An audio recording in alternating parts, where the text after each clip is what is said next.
Hello lovely people, it's been a while since I've been on YouTube, well done a long form video, so I thought, oh my gosh, look at my messy studio, I didn't even realise, anyway, never mind. I thought I would just give you a little introduction to this video.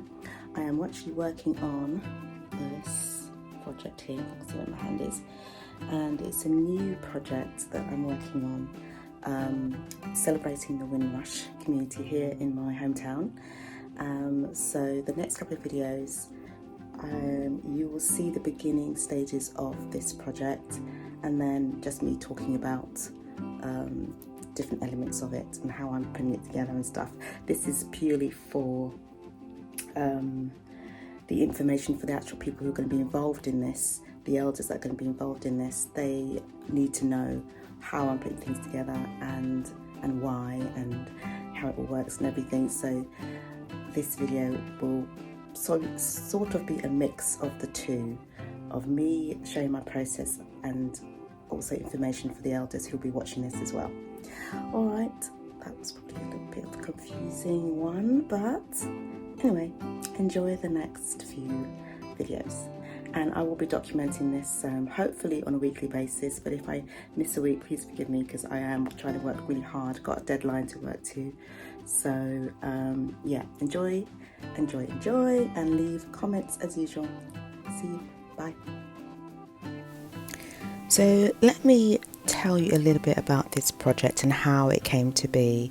So in September 2024, I was commissioned by Revoluton Arts here in Luton as a Revoluton associate to produce a creative project which engages the Luton residents and community partners. So my brief was to collaborate with local organisations and reach at least 160 people, particularly those who may not typically engage in the arts or have less access to creative opportunities. So I decided I wanted to tell the story of the Luton's first Caribbean arrivals in the 1950s and 60s, because I was concerned seeing our elders transition along with their stories. I just felt a deep urgency to create something permanent that honoured their presence and ensured that their contributions were never forgotten. So as a first generation child of the Luton Caribbean community, it felt quite personal to me.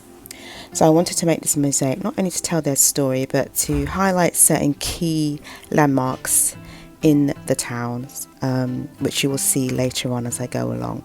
So that was really a little bit of background of this. So enjoy watching and learning, and please feel free to send me comments, ask me questions about it. I'm quite happy to share, yeah, and just enjoy each video and the videos to come. Okay, so I thought I would show you where I've got to next. This is day 2. The last clip that you saw, I did change my mind in terms of what I was going to actually put in the design. So as you can see here, I've only got the figures in this drawing on here, and I'm going to focus on this young lady today. Here she is. I've blown her up on the screen so that I can sort of get a bit more detail, and I'm probably going to get some more images to give me some more inspiration. But I'm going to have the her hand, the teddy bear is going to be hanging down here, so it's a little bit more visible and you can see exactly what it's like. And I'm going to probably do the same with each person, with each figure. May change it up a little bit. We'll see it as I go along. But yeah, I'm going to start off with this little girl, and let's see how I go.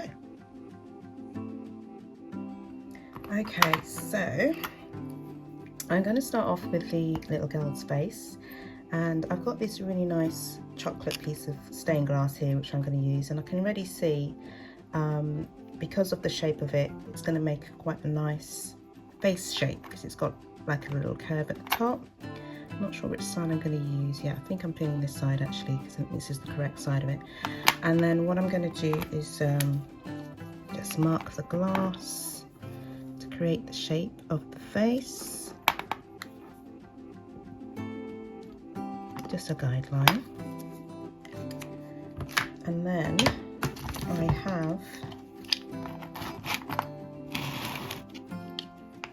my glass cutter here, and I'm going to just cut away the glass that I don't need.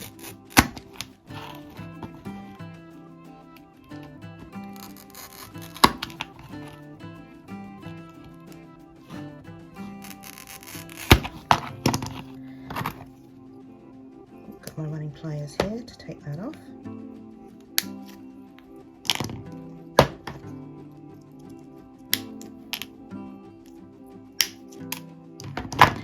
So that's nearly there. So obviously I need to tidy that up, and I have my trimmers, my nippers here, my wheeled nippers. So I can just nibble around the edge until I get the desired shape that I need. And I've just seen there's a little crack that's happened here. I don't know if you can, that can be picked up on here. I don't know if you can see it just over there. So I'm concerned that might just break if I continue nibbling around, but I don't know, let's see.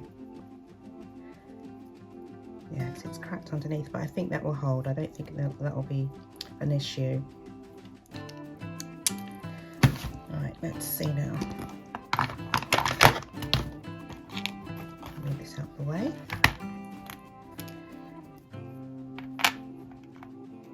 It's not a bad shape actually. It's pretty cool, pretty good shape there. So now I can do her bonnet, and I've got to do some hair at the top there. Or not, I don't know if it's hair or if it's yeah, I think it's her hair at the top, and then she's got like a little scarf or a bonnet above her head. So I'm going to continue on with that.